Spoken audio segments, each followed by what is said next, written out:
मैं डॉक्टर मनीषा। आज हम इस वीडियो में गर्भ संस्कार के बारे में चर्चा करेंगे कि गर्भ संस्कार क्या है, उसकी व्याप्ति क्या है, उसके हेतु क्या है, उसकी क्या आवश्यकता है। इन सब के बारे में हम सविस्तर चर्चा करेंगे। पहले हम व्याख्या देखेंगे। गर्भ संस्कार यानी अच्छे गुणों का संस्करण एक पीढ़ी से दूसरे पीढ़ी तक पहुंचाना, यानी गर्भ संस्कार। एक एग्जाम्पल देखते हैं। हमें कोई चीज़ खरीदनी रहेगी तो हम पहले क्या करते हैं, मोबाइल पे जाके गूगल पे सर्च करते हैं, राइट। फिर वहाँ के रिव्यूज़ पढ़ते हैं। उसके बाद शॉप में जाके इंक्वायरी करते हैं। फिर अच्छी लगने के बाद उसको खरीदते हैं। इतना सब हम क्यों करते हैं? क्योंकि वो चीज़ हमें अच्छी लगे, सेटिस्फैक्ट्री होनी चाहिए, उसकी क्वालिटी अच्छी होनी चाहिए, उसका दर्जा अच्छा होना चाहिए, राइट। उसी तरह एक नया जीव इस विश्व में आने वाला है तो उसके लिए जो जो कुछ प्रयास किया जाता है, जो जो ध्यान किया जाता है, वो सब इस गर्भ विज्ञान के अंतर्गत आ जाता है। अब आप कहेंगे प्रजा निर्मिति एक तो नेचुरल प्रोसेस है, पर ऐसा नहीं। इसके लिए भी हम एक एग्जाम्पल देखेंगे।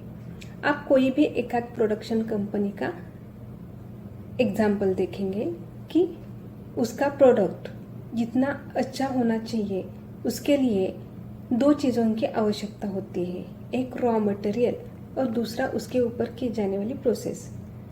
जितना अच्छा रॉ मटेरियल और प्रोसेस रहेगी उतना अच्छा प्रोडक्ट तैयार हो जाता है।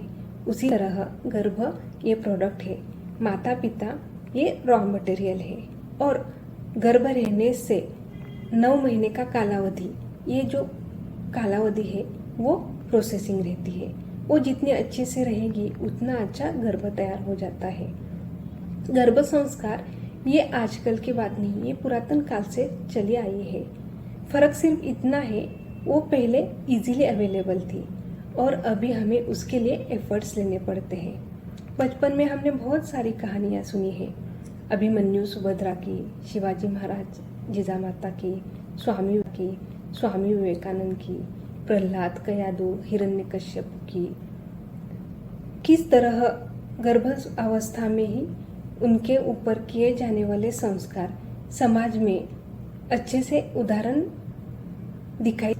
इन उदाहरणों से हमें ये पता चलता है कि जिस तरह माता अपने पुत्र के प्रति अपेक्षा रखती है, जिन गुणों का चिंतन करती है, वैसे ही पुत्र प्राप्ति उसको होती है। सिर्फ माता की संति है, वैसे ही पुत्र प्राप्ति उसको होती है। सिर्फ माता की संकल्पना शक्ति की आवश्यकता यहाँ रहती है।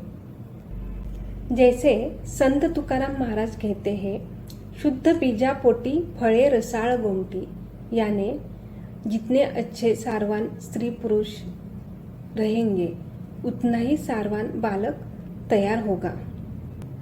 ये हो गई पुराणों की बातें। अब हम इस दौर का देखेंगे कि इस दौर में हमने कितना भी अच्छा सोचने की कोशिश की तो भी आसपास का जो वातावरण है वो हमें इससे परावृत्त करने की कोशिश करता है। इस कलयुग में पाश्चिमात्य संस्कृति के इस औरा में अभी ही गर्भ में ही उदरस्थ शिशु को हमने सुसंस्कारों का कवच दिया तो वो कितना सुरक्षित रहेगा। हम सबको लगता है हमारा बच्चा बुद्धिमान हो, उत्साही हो, सुदृढ़ हो, उत्तम व्यक्ति बने, पर आजकल का बच्चा इतना सिर्फ टॉपिक भी निकाला तो भी हम सुनते हैं या एक्सपीरियंस करते हैं कि आजकल के बच्चे सुनते नहीं। कुछ खाना सब्जी रोटी खानी चाहिए तो वो नहीं उनको पसंद, बाहर का जंक फूड उनको बहुत पसंद रहता है, मोबाइल पे हमेशा चिपके रहते हैं। तो उनको कौन समझाएगा, उनको उससे कैसे परावृत्त किया जाएगा? तो इससे पहले हमें माता पिता के ऊपर से ही शुरुआत करनी पड़ती है। फिर से हम रूट कॉज की तरफ जाते हैं।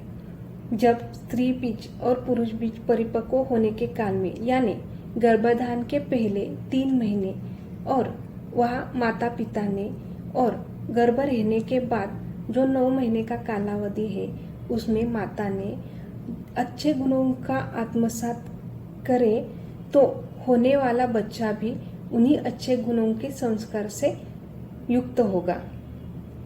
इन सब चीज़ों का मूल जो है वो बीज रूप में ही है, तो इसीलिए हमें वहाँ जाके ही काम करना पड़ता है। तो हमें आगे जाके खाने के लिए उनके पीछे पीछे नहीं करना पड़ता, मोबाइल छिपाने की ज़रूरत नहीं पड़ती, राइट। अभी भी हमारे यहाँ गर्भधारणा ये एक कुतूहल का और एक हमदर्दी का विषय है। अभी भी थोड़ी काम में ढिलाई चलती है। गवर्नमेंट जॉब में या प्राइवेट सेक्टर में हमें उसके लिए थोड़ी छुट्टियां भी मिलती है। इसी सभी बातों का फायदा लेके हमें इस गर्भावस्था में गर्भ के ऊपर फोकस करना चाहिए। वैसे तो दुनिया के सारे काम वैसे ही चलने वाले हैं, पर ये जो 9 महीने का कालावधि है वो आपने कितना भी कहा तो भी वापस नहीं आने वाला। तो इसीलिए आपको इन 9 महीने का पूरा फायदा उठाना पड़ेगा और गर्भ के ऊपर अच्छे से गुणों का संस्करण करने के लिए प्रयास करना पड़ेगा। अभी हम गर्भ विज्ञान की व्याप्ति देखेंगे। शादी से पहले वधू वर निश्चिति से लेके जन्मा हुआ बालक 5 साल तक उसका संस्कार, पोषण, ये सभी चीजें इस गर्भ संस्कार के अंतर्गत आती है।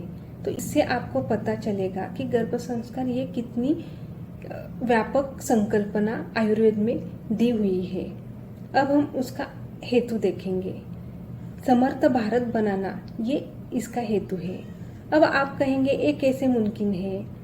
जी हाँ, ये मुमकिन है। बेबी स्टेप्स लेके ही ये मुमकिन होने वाला है। एक जो घटक जो अभी भी गर्भावस्था में है, जो बाह्य वातावरण से वंचित है, उसके ऊपर अभी से ही काम किया तो निश्चित ही ये बदलाव आ सकता है। अभी हम प्रैक्टिकली देखेंगे कि गर्भ संस्कार की आवश्यकता किन किन लोगों में अधिक है। पहला, न्यूली मैरिड कपल, जिनके फ्यूचर के प्लानिंग के बेबी प्लानिंग के लिए गर्भ संस्कार की आवश्यकता रहती है। जिनकी शादी हुई है और जो शारीरिक दृष्टया और मानसिक दृष्टया बेबी प्लानिंग के लिए उत्सुक है, उन्होंने भी गर्भ संस्कार के सेशन जरूर अटेंड करने चाहिए।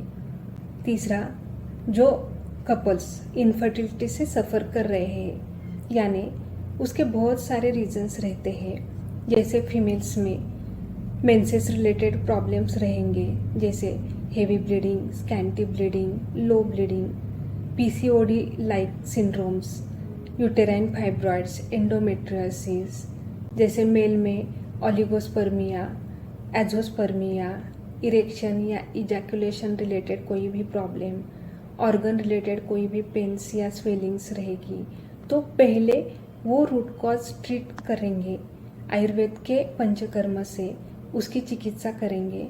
फिर उसके बाद गर्भ रहने के लिए गर्भ संस्कार की आवश्यकता उनमें रहती है। चौथा जो है वो कपल्स जो हेरिडिटरी डिसीजेस रहते हैं, जैसे डायबिटीज मेलाइटस, हार्ट रिलेटेड कोई भी diseases, down syndromes like syndromes, उसको भी पहले पंचकर्म, आयुर्वेदिक पंचकर्म और रसायन चिकित्सा से ट्रीटमेंट लेके फिर गर्भ संस्कार की आवश्यकता उनमें भी उतनी ही रहती है। इस तरह से गर्भ के ऊपर माता ने जो कुछ आशा अपेक्षा रखी है वो गर्भ में लाने के लिए गर्भ संस्कार की उतनी ही आवश्यकता रहती है।